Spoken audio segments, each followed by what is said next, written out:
watching the Hub Network. The Studio Show. People, community, progress. Here is your host, Joe Kennedy. Well, and welcome to the Studio Show, the relaunch of the Studio Show. And we were sitting here talking before. We'll get to our guest here in just a minute, but we were talking about how fast all this stuff goes. When you first turn on the switch, you flip the switch and off you go. And we're sitting here waiting for 10 or 15 minutes while the countdown's going on. And it seems like the clock's moving slow. Then all of a sudden, blazing fast and you're on. So, but glad to have everybody with us today. Thank you for joining us and tuning back in, whether you watch this live or we watch it recorded later on. We hope this is some good information for you. We'll get to our guest here in just a minute, but I do want to mention, of course, yesterday we got word of Tyler Stuckey's tragic situation, and I got a call from Joe Bickle last night, and he wanted to mention there will be a benefit for the Stuckey family later in the month, I believe around the 26th or so. Details on that are still being worked out a little bit, but we did want to express the fact if you want to help with that any way that you can, if you're a business and you want to donate, or if you want to assist, or you can offer something that would help with the family, please get a hold of Joe Bickle. I don't have his information right here with me. He just contacted me last night, but I know he would want to hear from you and work to get some of that stuff done to benefit the family. And I know they're trying to raise some money to cover some of those expenses. So our thoughts and prayers go out to the Stuckey family today with that situation of with Tyler passing away yesterday. And with that, we'll move on a little bit here. We've got a nice lineup with the Studio Show coming up the next few weeks, and so we're doing this once a week on Wednesdays at 10:30, and we'll be live. And a lot of our guests, the first guests that are coming in, are going to be people very familiar to you around town, but the show's not going to stay there. We're going to go on and get some people from a broader spectrum, too, that you're going to hear from. But next week will be Holly Tishner, and Holly said, why in the world do you want me to come in? And I said, well, you were nominated for Oklahoma's Great Oklahoman, I guess, on Channel 9, I think is what it was. And so we want to talk to her about that, plus a lot of other things. And she does a ton of stuff around town and been involved in the community for a long time, and so we want to visit with her a little bit. We'll also have head coach Morgan is going to come in at some point. We're going to wrap up kind of this last football season, a great season the team had, and we'll talk a little bit about that and some of the awards that the athletes took home, and some recognition that also went to Coach Morgan along the way, very well deserved as well. We'll talk about that program. Terry Brandon, city manager, will be in a few weeks as well, and we'll get to hear all the updates and all the projects going on. We've reached out to a lot of places. ODOT is one of them. We're trying to get somebody in that represents ODOT to talk about what's continuing to go on in Main Street, and that looks like a decent improvement, but it's no fun right now. We're kind of in the middle of all that stuff downtown, so we'll get some more information coming on that as well. But all that is information and stuff we hope to bring to you on a weekly basis, and we'll get more and more interesting things going on and people that you want to hear from in the studio from week to week. So stay with us as we do that, and tell people, let them know that this will be on, and your place to find it, and you can watch it recorded, you can watch it on demand, or you can watch it live.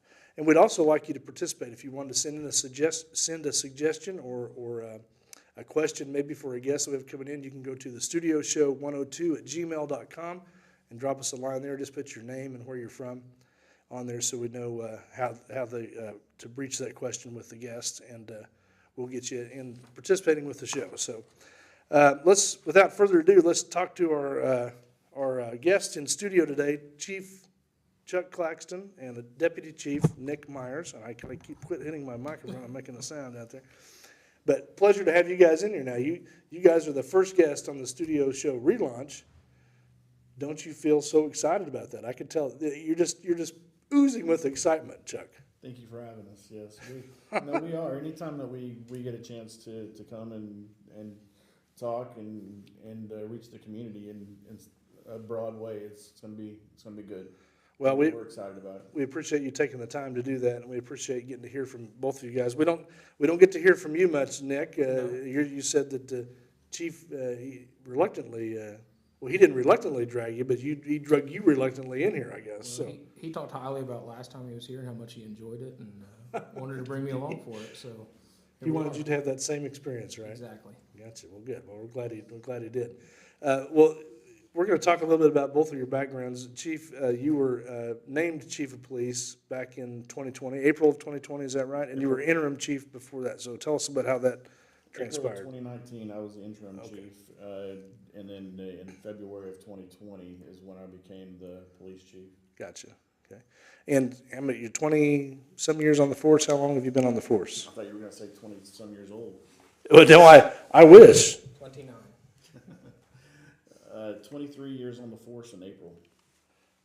Well, that's a long time. You've had a lot of experience there on the force, and you're a long time. You're born and raised here in Cushing, right? So. Yes, I am. I'm born and raised. Spent a little time in 5th grade in Arnett, Oklahoma, but my dad worked here at the Hudson Refinery, and when it shut down, we moved to go where the work was at the time. So in 5th grade, in 6th grade, I spent a little time in Arnett, Oklahoma. I don't know if I know Wow. you're familiar where that's at. Right? I have no idea where Arnett, Oklahoma It's is. close to the Texas Panhandle, so I know Oh, that's okay. where Well, you're that's from. now. Yeah, and as being from the Texas Panhandle, we have no idea where Arnett, Okay. Oklahoma is either out there. So, but I'm sure that was a very interesting 5th grade experience for It you out there. was. So, yeah. It was. It was. Good. Well, Nick, you come from the county system, the county agency over there. So, how long you've been with them? 16 years prior to Cushing here. So, tell us a little bit about your I did, and law enforcement experience. right out of high school in 2004, I was put in an application to the sheriff's office. Knew that was law enforcement was a goal of mine that I wanted to venture down. Got hired on by the late Carl Heiner, the sheriff at the time. Had a really long, good career there before Chief pulled me this way. Always knew that I'd probably wind up in Cushing at some point. My dad retired from Cushing Police Department, retired as the chief. We have a long family history with Cushing. My grandfather, Billy Myers, was actually on the fire department. He retired as chief of the fire department. Wow. Okay. Yeah. What year? When was that? What were we talking? I think he retired in 81, 82. Really? Okay. So, yeah, Very Dad good. started at Cushing, I would say in 81, as a police officer at 21 years old, and he did 27 years there. Wow. Lot of history there for you. So, were born and raised in Cushing, or where Born did and you? raised in Cushing. Actually went to Ripley schools. We lived at the lake house at the Cushing Lake. Dad was a lake patrol for many years, so All right. So you just had the feeling you were going to be back over here in Cushing, and Chief Claxton here made that happen for you, right? he did. He enticed and brought me this way, and I've enjoyed it ever since. It's been a good run so far, and it will continue to be a good run. So Yeah, it was a great decision, best decision for deputy chief that we could have had was for Deputy Chief Myers coming and taking that spot over. And that was probably the first thing you were probably tasked with as becoming new chief, and then once that was solidified, then you had a task in front of you to get the staffing filled out and the rest of the department going the right way. So. Yes, that was something that we wanted to find the right person for that position. So there's no question. You could ask any of our staff members, the patrol guys and gals that we have working there, that he's very well respected and he does a phenomenal job. There's most weeks, people put a 40-hour week in, but he puts about 60 to 70 hours in every week. He stays late and he helps out with the patrol whenever they need it, and he does a lot more than he gets credit for. Well, there's a lot to be done there, and obviously, you're in the new facility out there on Main Street on the highway, and everything you've kind of broken that in. Although it was probably completed a couple of years before. I think it was 2015. Was that when that was done? I think 2013. 2013. Okay. Mhm. So you've had it operational for a while, but you're all settled in there. You've kind of been able to start thinking about other things to develop the police department around staffing and some of the technology that you guys have upgraded to. And we're going to get into that here in just a little bit. We're going to let Nick start into that presentation. But you have been doing a bunch of community forums, or what's the right word here? We call them community partnership meetings. It's essentially a town hall meeting is what it is. And we'll talk some about that here in a minute, but it's, it relates to our It relates relations. community relations. I mean, it's getting feedback on the police department. It's allowing people to tell us how we're doing. It's allowing them to tell us information that we need to know. And it's been great so far. I think you mentioned that you're kind of asking for a kind of a report card from the community in essence, from that, and that's sometimes not always a pleasant thing for people to just let them open up on you, but I think it says a lot about the integrity of the department that you allow that and you listen to that critique and criticism of what you might get, and you try to apply that back to what you can do better in the community. So we know we're not perfect, and we're not everywhere all the time either. So there's things in the community that we don't see. There's things that we need to work on, and this gives them an opportunity to tell us that. So absolutely.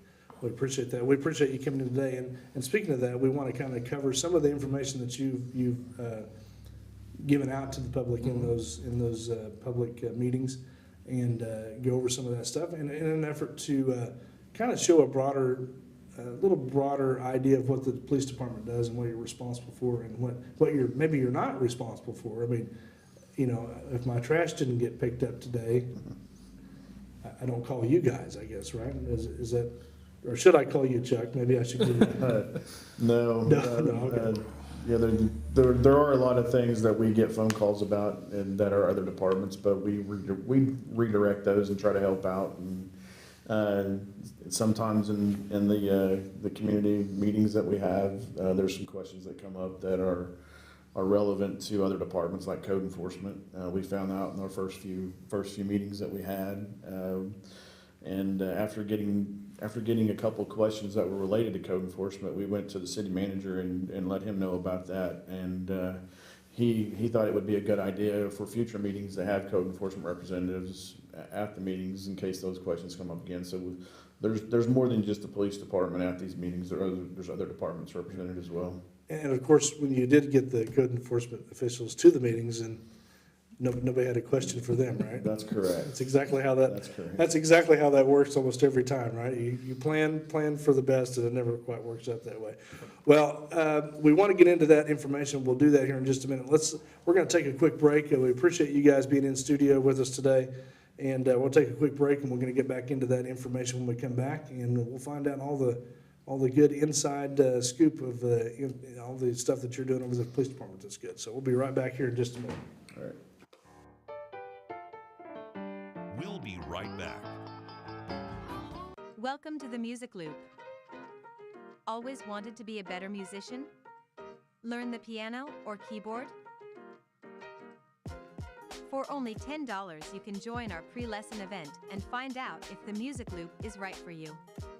Learn to play any song in any key, accompany a vocalist, or play with a band.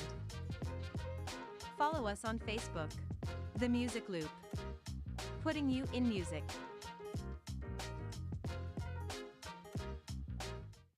At Davis Dental Studio, our patients are our friends. Unlike the big commercial facilities, Davis Dental Studios wants you to know you're not just a number. We strive to bring personal and quality service to each patient.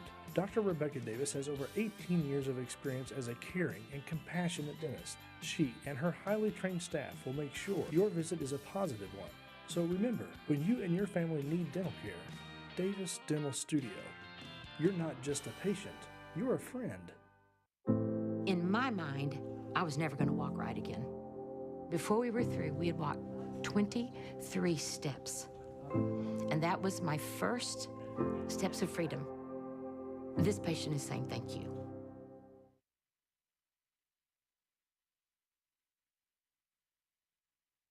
Bank of Cushing, a branch of Blue Sky Bank Pawhuska, wants you to know they are still the same friendly hometown bank. Local people that live, work, and worship right here in Cushing. Providing you the same great service, more convenient products and technology, making your local banking experience even better. A great bank, serving a great community. Bank of Cushing, a branch of Blue Sky Bank Pawhuska.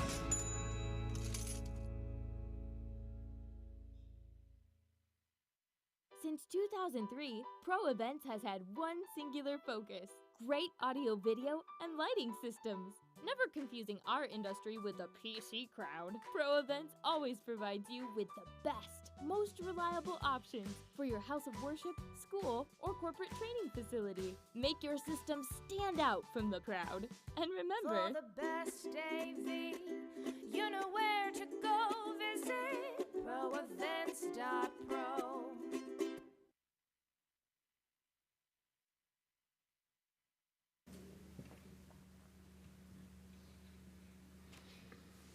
All right, we're back on the studio show. We appreciate everybody watching today.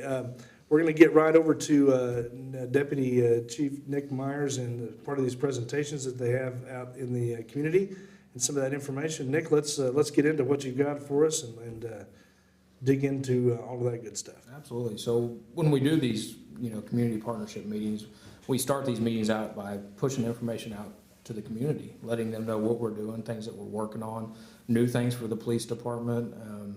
It's educating them on us, and then they educate us on us as well at these meetings, and it's a good thing. It really is. So, and we'll just take off on it here.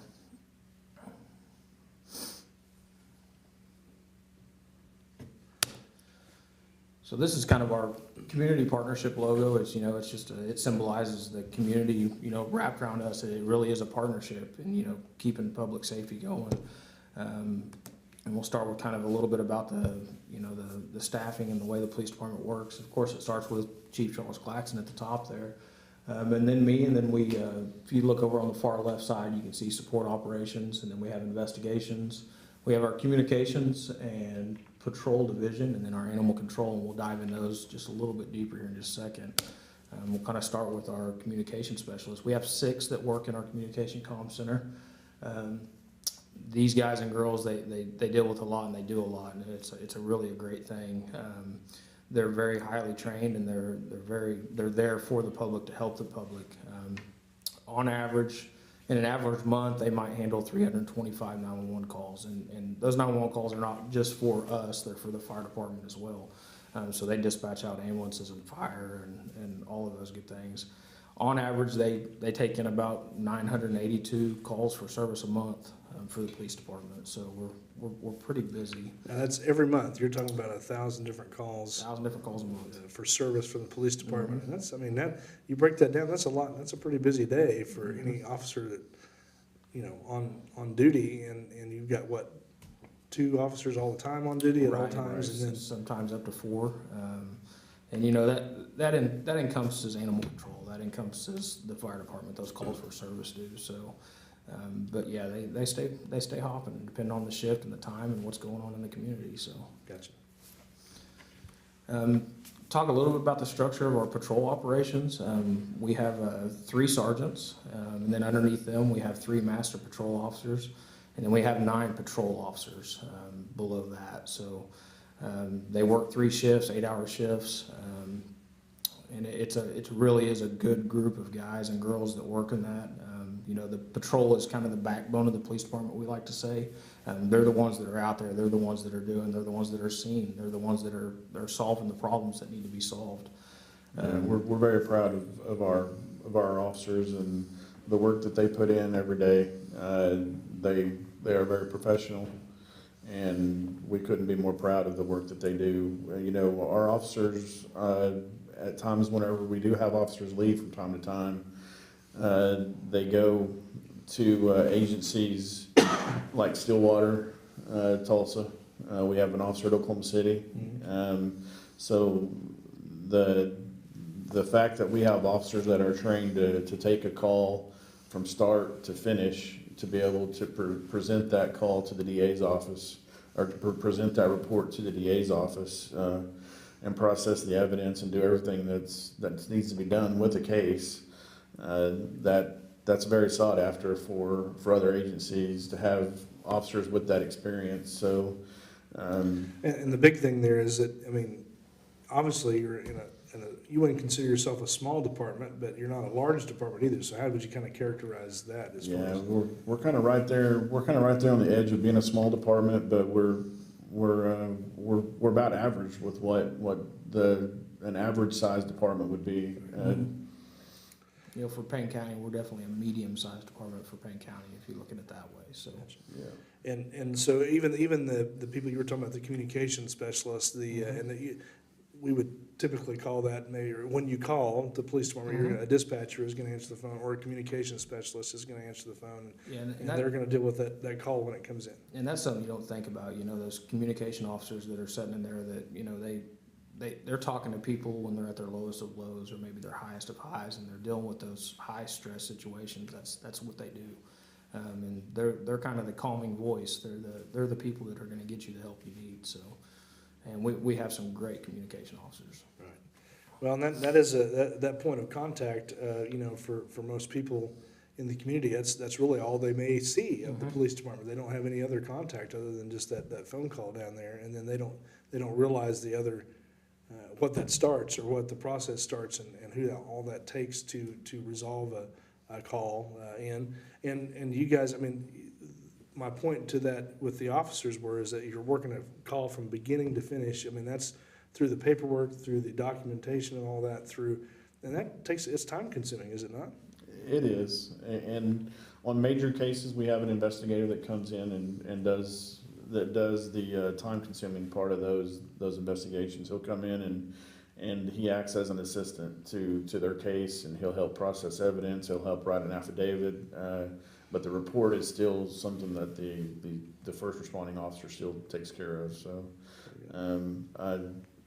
that's something else that we do have as a resource inside is our investigations. Yep. Well, let's continue through some of that, Nick, and see what else you've got there.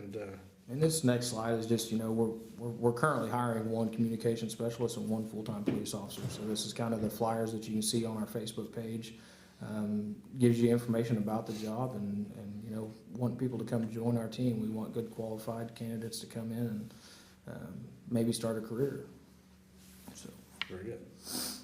And that staffing, by the way, is more than difficult. I mean, because you're just the situation you just said. It's easy for larger agencies like Oklahoma City or larger towns to offer other incentives to take people that have experience. The problem is you're giving a lot of the experience here in Cushing, and you're getting a lot of that because you are multitasking as an officer, so you gain a lot of experience probably in a short period of time. So that doesn't work out very good for you guys, does it? Well, you go ahead. We have some, you know, a lot of our officers have their specialty assignments or they have the trainings that they go to, and you know, we know as a police department, the more training we get our officers, the better officer we have, the better officer we have for the community. The downside of that is the more desirable they are in other departments, but that's still a plus on us. Right. We have great officers that are great for our community. So you don't look at that in the negative. In the inverse way is like, well, we can't train them because let's just go somewhere else. Right. You're still dumping all the resources you can. We want the best we can have while we have them. Absolutely. Very good. All right. Chief mentioned a little bit about investigations. Currently, Investigator Jared Livergood is our investigator. He can talk a little bit, you know, back in October of 16, CID was shut down due to manpower shortage, but then it was brought back. So I'll let you take that a little bit. Yeah, we were down, I believe, 5 officers at the time. So we had to close investigations at the time. Investigator in there was Rachel Hinches, who is now at Stillwater PD. So from 2016 until 2020, it was 2020 or 2019, 2020, we didn't have an investigator, which goes back to what I told you earlier about officers being able to work. That's how our FTO program is designed, to show officers how to work a case from beginning until the end of it, to where it's presented to the DA's office. So we were doing patrol-based investigations for those years that we didn't have an investigator. But now we're back to having the support of investigations and him being able to do major crimes and to help assist with other cases. Which in the long run helps curtail a lot of that stuff, because obviously you can do more about it. You get more detailed information, you track information. We talked about a little bit the other day about tracking information and what that means to you guys, and how you guys how that helps in knowing what's going on in the community. Absolutely. At the very end of this presentation, there's a little bit about, you know, crime mapping, and, you know, larceny is one of our, you know, major crimes in the city that's kind of at the highest. And that's something we recognized and we became proactive with, and we'll talk about that towards the end of this. So, One more thing on Detective Livergood. He does a lot more. We lean on him a lot for a lot of things, and there's things that go outside of his scope of investigations at time that he always takes care of for us if we need something done. In the next few weeks, he's going to be working some patrol shifts that need to be covered. So we lean on him a lot for that purpose. And Special Olympics is another one area that I used to take I take a lot of pride in our work that we've done with the Law Enforcement Torch Run and Special Olympics. I served for 3 years on the board as the assistant director on LETR. Whenever I became the interim chief, I noticed that I couldn't balance. My time management became really important to be able to focus on the police department. So I had to step out of that, and Jared took that role over for me, and he's now going to those meetings, the state board meetings, and we have a voice in those meetings, so we're pretty proud of that. Well, that's very important, because I know how that LATR works. There's a lot of things that go on organizationally in those meetings that and it's not just what you guys do here, although that's a big part of it. I mean, that takes a lot of time just to organize those local events, does it not, to benefit the Special Olympians? It does. We've done Tip of Cops in the past years. We did an eating contest at I was familiar with that one. I think I had a little bit. But Don Amon was in that contest as well, and you just don't beat Don at an eating contest. That's what I learned. But also they're fun. They're very community involved, and once you get all the planning out of the way and you get everybody who's going to be participating in it, it's very rewarding, and just seeing where all the smiles that go onto the athletes' faces, and we say a lot that we get more out of being a part of LETR and Special Olympics than the athletes do. We're treated like rock stars whenever we go to an event. All the athletes want to stop and take a picture with us because we're in uniform, but I don't think there's an officer that goes to an event like that doesn't walk away with a feeling of wow, it means more to us than it does, just as much to us as it does to athletes. Absolutely, and it is very rewarding. I've been in that same situation with music and stuff before at the Special Olympics, the events that they have, and it's pretty cool. It's a pretty cool experience, actually. You don't get treated any better. If I was going to pick one place that we played a gig that I would probably put at the top of my list, it would be the Special Olympics, just because that atmosphere is so incredible with all the athletes and the organizers and everybody that puts it together. So. Right. I know whenever I step away from this career, that's going to be something that I'm most proud of, is some of the work that we've done with Special Olympics. Absolutely. I apologize for getting ahead because I know there's going to be a slide in there for Special Olympics. No worries. In fairness, we warned Nick that we may not stick to the script very well at all. So anyway, so I hope whatever your order was that you had down, we completely messed that up this time, Nick. So, but let's continue with that information, Nick. Sorry. So our next thing we'll talk about is our school resource officer, which is retired Chief Tully Folden. He does a great job for us. He is the liaison between the schools and the department. He handles all of our truancy cases. He definitely increases safety for the students at all the schools. It's hard for him to be at every school all the time. Impossible, but he definitely moves from school to school depending on the needs and takes care of all those issues. He used to, that was another task that regular patrol had to deal with, truancy issues or reports that need to be taken at the school.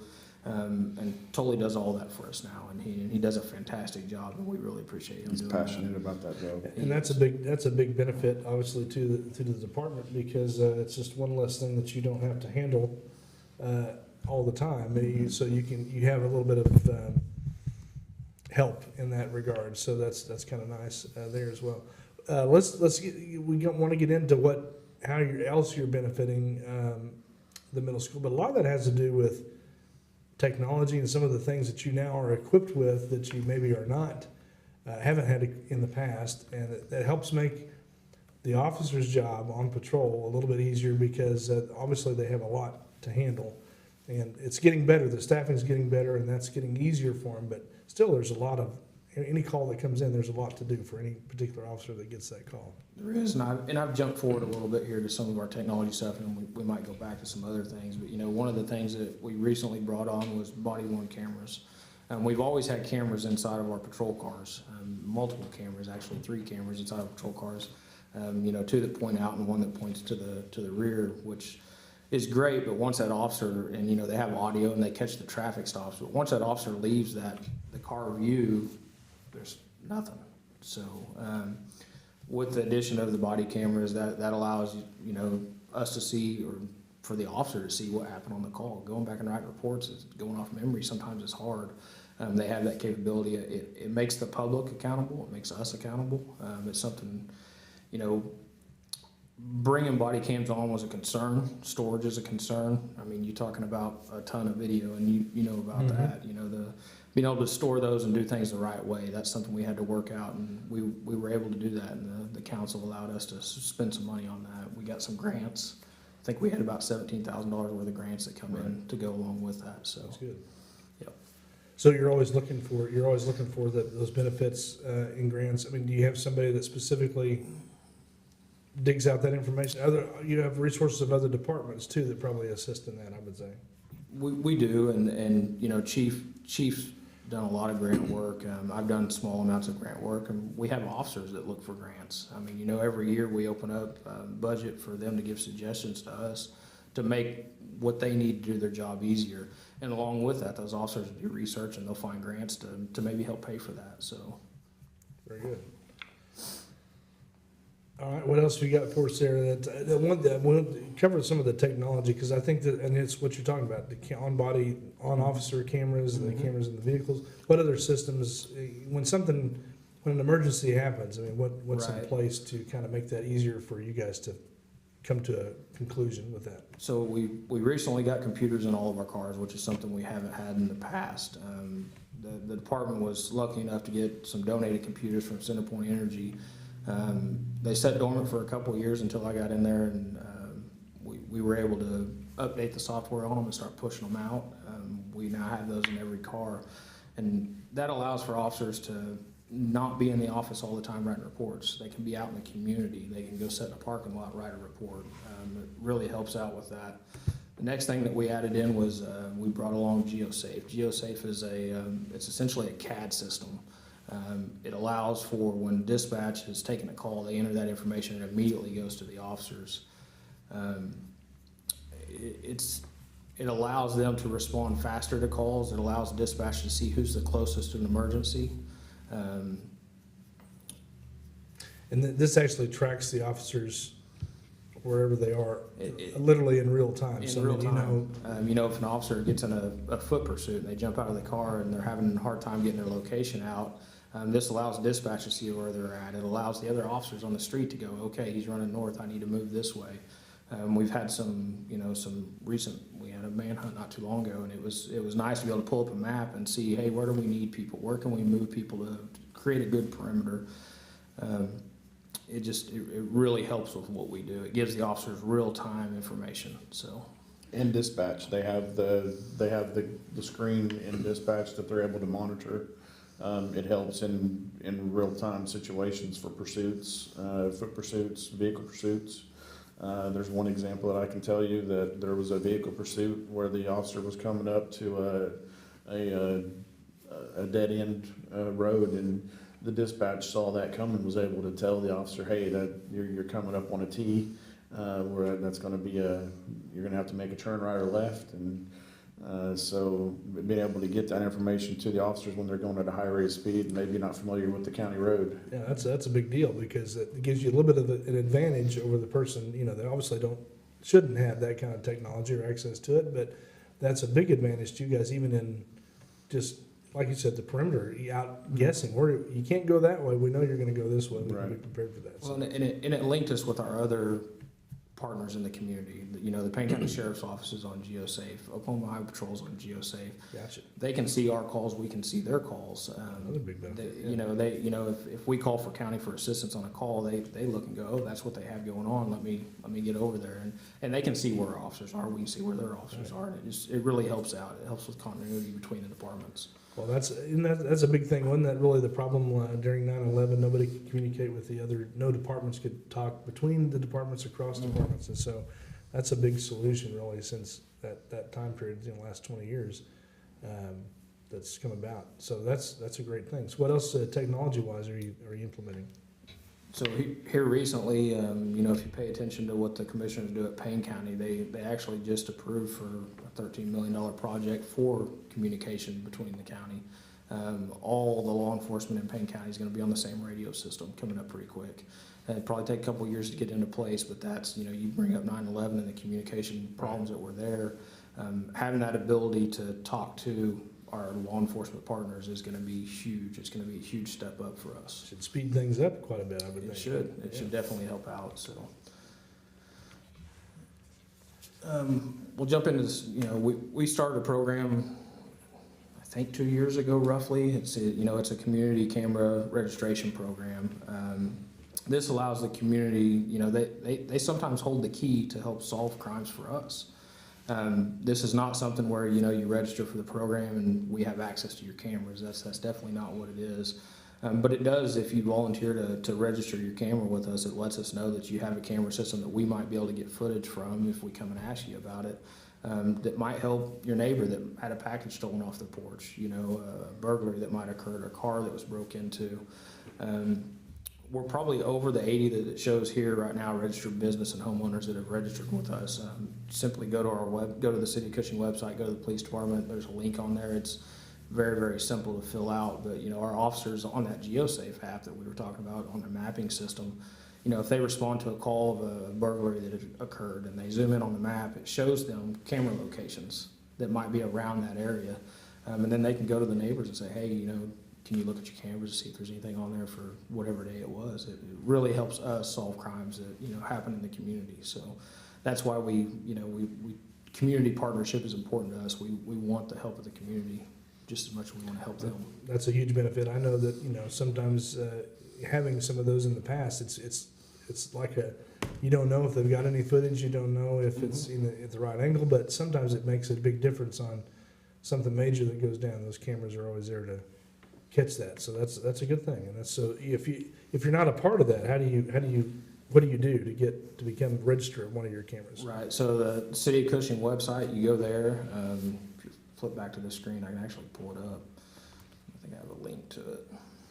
Well, I really wish our producer would get the right buttons pushed. But anyway, go ahead. See if I can move it. So this is our City of Cushing website at the police department, and then right here is the community registration program. And once you click on that, it explains everything about it. It goes into, you know, if you have questions about it, there's details on here that explain what it is, how the program works, what benefit there is to registering your camera with us, how the footage would be obtained, which is always a concern. You know, hey, they just have access to it. No, that's definitely not the case. So you're not watching every camera that's registered. You're not just spying on it. We do not have access to your live cameras. Okay. And this just makes our community safer, and it's a goal of us to empower the residents and business owners to take a community-wide approach to policing. So it's a really easy click and fill out form all the way down to the end, and once you hit submit, you are registered with the program, and we really, really like it. So we stole this from a police department in Seattle. We actually called and talked to them. We saw that they had it in place, asked them how it was working with them, and they enjoyed it. So that's the goal that we went with. So. Well, that's a really neat deal, and if you're not part of that, then you can really assist the police department a lot by page. That register with all the registrations that are on that page, because we're going to talk about some of those later. Yeah, absolutely. I'll have it pulled up. Just being able to see some of the other things that are on our page. Comes creeping in there. Fast. So there's a couple other things that Chief wants to talk about. But this is your Facebook page, sorry. This is just the website. Just the website. This is the website, yeah. If you actually go to, the city of Cushing, go to the police department, you can see that. But there's some autism awareness places to register on there for that as well. Golf cart ordinance, which is something that's been around for a little while. There's quite a bit of information on here that's really, really good. Our annual report is on here from 2021. And it, a lot of the information that we're giving out today is here for 2021. We're working on getting 2022s out, but this is a very, very in-depth report card on how we're doing at the police department, and something that's easy for the community to look at. So Very good.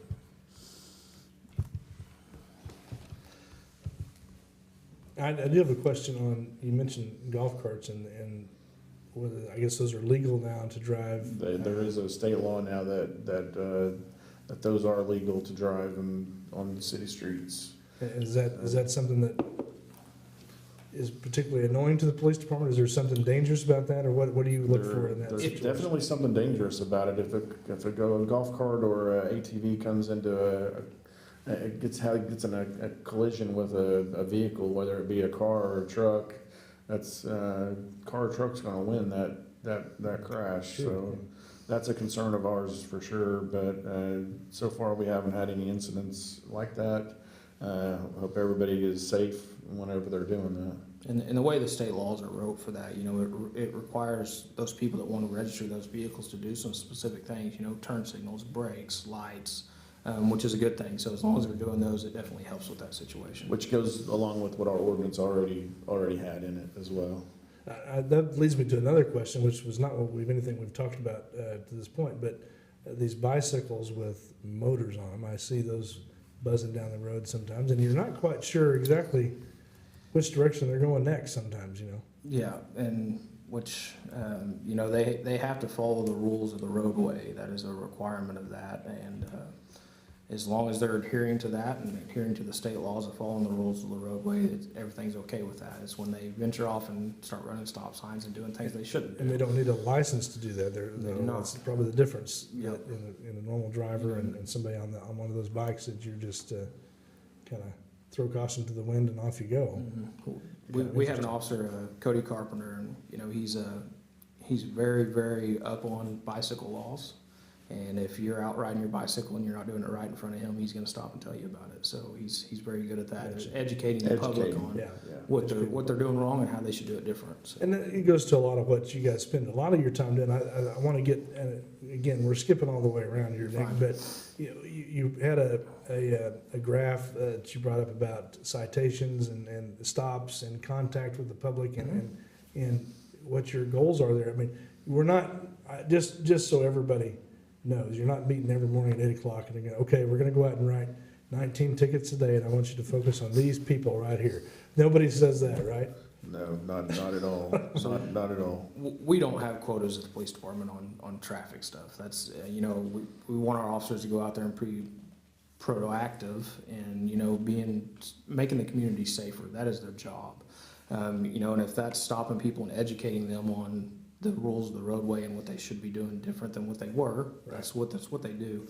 If you pull up the graph, I've actually got one here on, numbers of traffic stops, citations, and warnings. So you can see month by month, we track this and we keep an eye on it. How many traffic stops have been made. If we look at February, this is for 2022, there was a total of 197 traffic stops that were made in that month. Only 40 of those resulted in citations.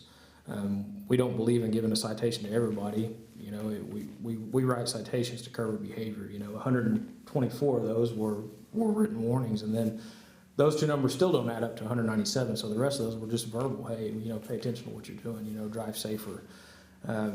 You can see the speed trailer here, and there's a reason why we put a picture of that in there. Yeah. We get complaints periodically at the police department of speeders in specific areas of town, and we'll focus patrol in that area to try to curtail that issue. We do have a speed trailer at the police department, and if that's something a community member wants and has a location for that we can securely and safely set it up, we'll put it up for them. I noticed that the speed trailer says 34 miles an hour in a 25 mile an hour zone. Now that means to take that picture, somebody had to drive by it 34 miles an hour in a 25-mile-an-hour zone, that wasn't one of you guys, was I it? believe that was a stock photo off the. Oh, that was a stock Most photo. definitely. Good answer, Jay. We use that speed trailer in the school zone a lot. You know, it's a reminder in the school zone that, you know, it's 25 mile an hour when the lights are flashing, and that's Yeah. having that to visually tell you how fast you're going, like, oh, hey, I'm speeding, I need to slow down a little bit. And that's what we want, so. Well, I know that's been something been talked about a lot in the past out there at Harmony Road where that intersection is. Right now, of course, under construction, and this changes probably what you guys do on a daily basis just because of the changes in construction along that route. But we actually have 2 stop signs out there. I think we talked about this the other day that really don't have any purpose necessarily, but you guys don't have anything to do with that. That's more to do with the construction. Allen crew. Construction Crew that is in charge of that, NoDOT. Yeah, we're not in charge of where those stop signs go on the construction zones out there. And in general, they do a really good job of keeping up with moving things around and trying to make that construction zone as safe as possible for the community.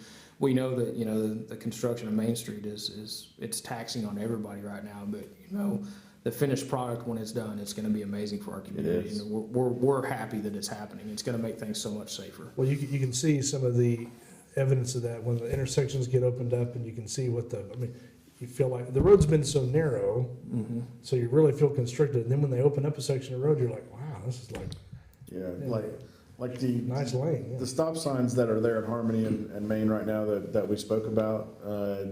You know, looking at it, you might think those are unnecessary, but really it gets people to slow down because they're going to be working in that area as well.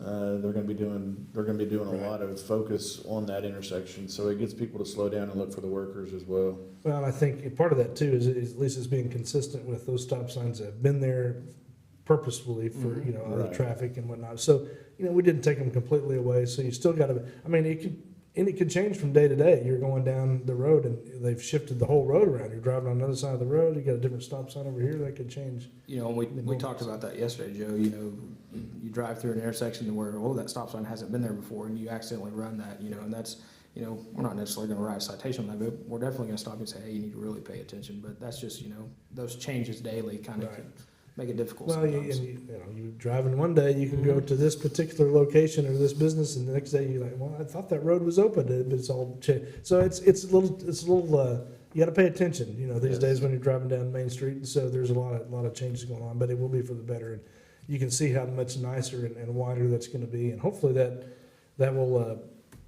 benefit the community a long way around. But how do you think that will impact, once everything gets opened back up, are you gonna be watching that road a little more in detail, you know, because the road's changed a little bit, we've opened it up? You know, it never fails when you make something really smooth and flat and nice that, you know, people like to speed on it a little bit, but, you know, we'll pay attention to that. You know, the sidewalks that are being put in, the new lighting that is being put in, you know, you want to talk about safety, you know, you talk about nighttime driving, and you talk about, you know, the city of Cushing, the lights that were there were outdated. Right. The new LED lights that are coming in there are just going to make it a much safer road, and we're happy for it. Will there be a stoplight at that Harmony intersection? Do you know how that's gonna shake out yet? I'm not gonna comment on that. I'm not sure, but I believe that was in the initial plan, was for them to put that there. Well, I know that's been, I mean, Don Amon can speak to that. It's been an agenda item for, you know, many elected commissioner before, and many years. And so, and this is really a long time project coming. This has been needed for many years, and it's finally happening. So we're just kind of wondered, you know, what the, You know, it was almost a forgotten about project, and you talked about that with Terry coming up when you have him in Sure. there. But, you know, Terry ramrodded and got that running and brought that here for the community, which is a great thing. well, it's going to be a lot better, obviously, yeah. the sidewalks and everything. It's just a lot better for pedestrian traffic and for motorized traffic and everything all the way down the line, so. Yep.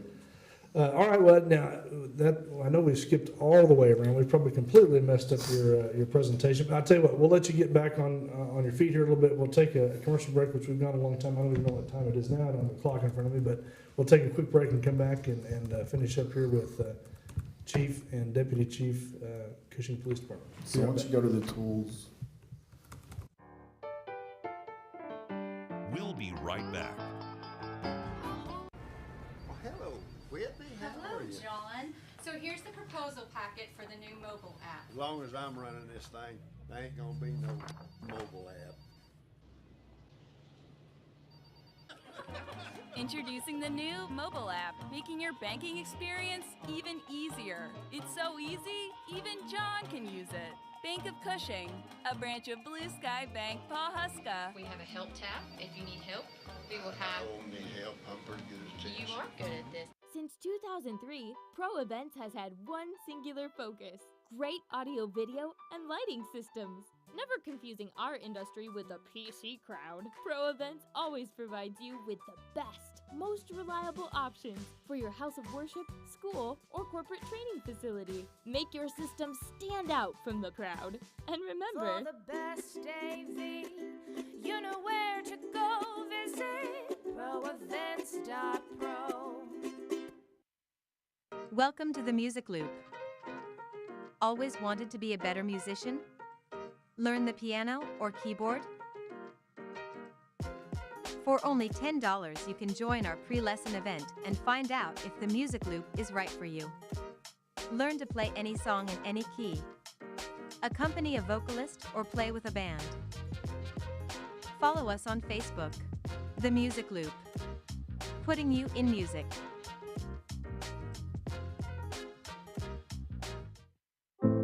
When you have a team of physicians and nurses that really truly care about their patients, that translates into patient care. It's a small practice, it's a small town. Everybody really takes that time to put the patient first. Everybody cares what's happening to me and that I'm making progress and I'm gaining my freedom back and my mobility back. This patient is saying thank you. At Davis Dental Studio, our patients are our friends. Unlike the big commercial facilities, Davis Dental Studios wants you to know you're not just a number. We strive to bring personal and quality service to each patient.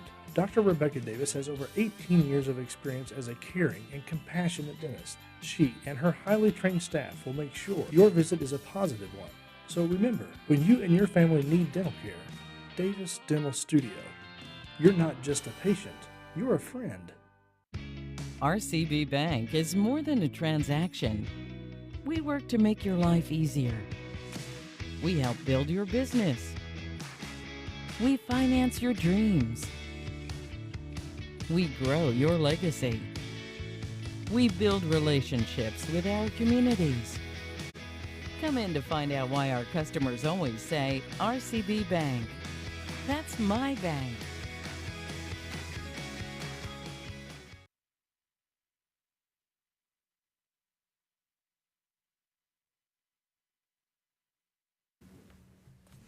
All right, we're back here on the studio show. We got one more little segment here with Chief and Deputy Chief. Appreciate you guys coming in. And there's a lot that we haven't gotten to. Ballistic shields and some other stuff, other technologies. We want to get to that another time. We'll have you guys back, and maybe in a couple months, and we'll hear from you again.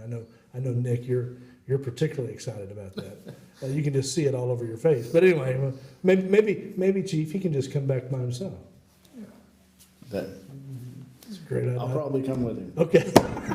All right. Well, he's not going to cut you loose quite yet. All right. Well, one thing we've talked about that's become more prominent in our society nowadays is just mental health and how do you handle stress and how do you handle all the rigors of a job. And this is obviously a very stressful position. It's obviously a very stressful job for any officer on patrol. And people probably don't realize to what extent that is. There's just a lot of things that affect a lot of different people in a lot of different ways. And so speak to how you're kind of combating that from a chief of police point of view. Well, we have a great opportunity that came, I'd received a phone call from a chief in Harrison, Arkansas, over a weekend, and when I got back, I listened to it on Monday, and he gave it to me over the weekend, and this was several months ago, and he called and left me a message and said, "Hey, I need to speak with you about an individual that's going to be moving into your town."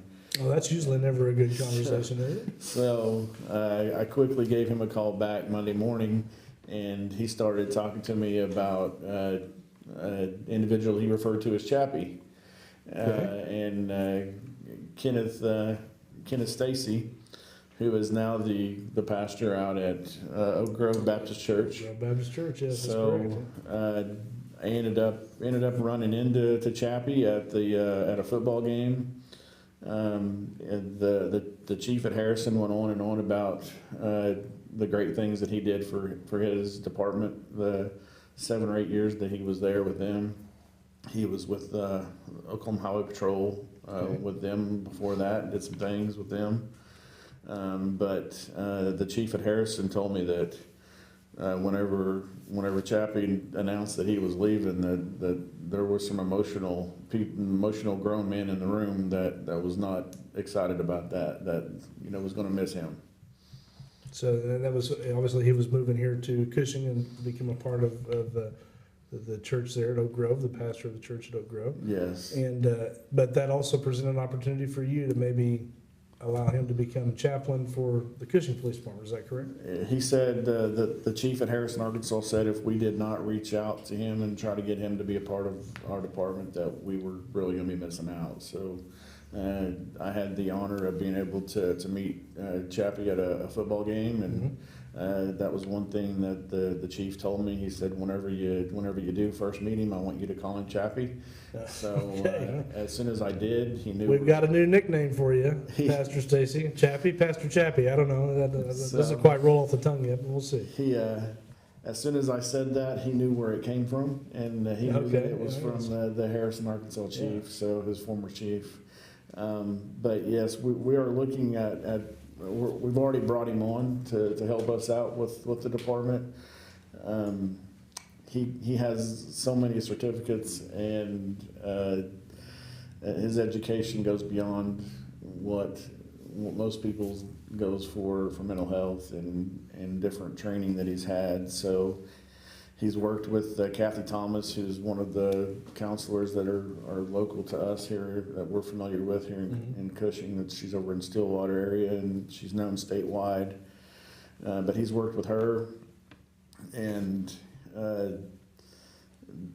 we have had a traditional chaplain that's been on the police department before in the past. Several of them have been on, and we've used them in ways where if we had a call on a crime scene, we would call them out to help be with the family and to pray with the family, anything that the family might need. We're still going to be doing that as well, but we're also excited because we're going to be able to focus on employee health. And that's going to be a majority of our focus with Chappie is our employee health. And that's really a big need, like we said, because it's a stressful position. I mean, you can't imagine we as just normal citizens of Cushing could not imagine what you guys probably deal with and have to see and hear and deal with on an everyday basis. And so this can only help longevity here at the department. Absolutely. And one thing I need to point out is that he's a public safety chaplain. Okay. He is fire department and police department. He's going to be beyond just the police department. He's going to be dividing his time with both departments. So that's important to note. I feel like the fire chief is probably here poking me in the back, telling me to make sure I say that. So yeah, exactly. Well, you're doing a good job, Chief, getting it all in there right. But so the difference in what he's going to be doing and maybe what other chaplains have been doing in the past, they've been a very limited role in the past, and maybe dealing with a tragedy in the community of some sort, and they go out and console family.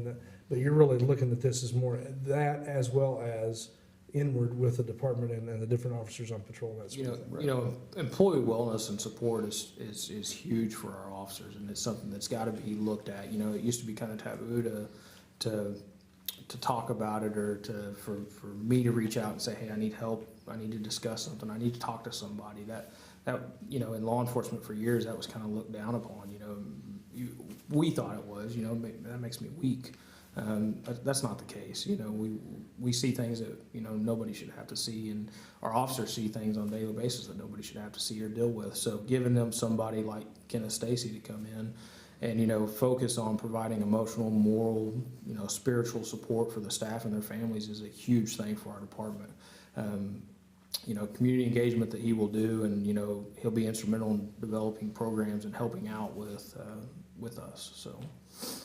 Well, that seems like a real benefit for the department. It seems like a benefit for the community as well, all the way around, fire and everything. So, and I assume the fire department, we'll talk to the fire chief about that too, but I assume that he's gonna look inward as well.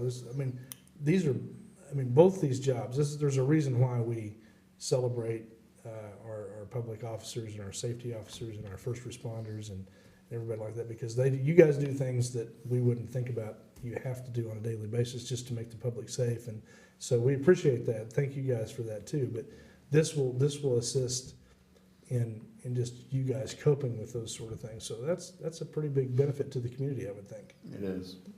We're looking forward to it. We're looking forward to learning from Chappie as well, learning from him, because he's been with other agencies and he's seen other things, and we're looking forward to what we can gain, knowledge we can gain from him as well.